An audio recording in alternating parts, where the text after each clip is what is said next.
Welcome back to కాచా kitchen అండి. అందరూ బాగున్నారా? మేము కూడా బాగానే ఉన్నామండి. ఇప్పుడు మనం చేయబోయే రెసిపీ ఏంటంటే బీరకాయ పచ్చిశనగపప్పు వండుతున్నానండి. దానికి కావాల్సిన పదార్థాలు చూడండి: పచ్చిమిరపకాయలు, ఉల్లిపాయలు, టమాటాలు, బీరకాయలు, పచ్చిశనగపప్పు ముందుగా నానబెట్టుకున్నాను. అదిగోండి ఒక అర గ్లాసు.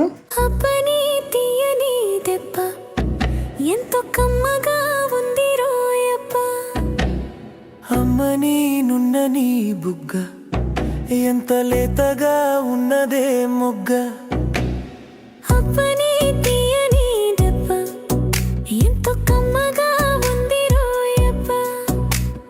వయ్యారాల వెల్లువా వాటేస్తుంటే వారేవా, పురుషుల్లోన పొంగవా పులకింతొస్తే ఆగవా.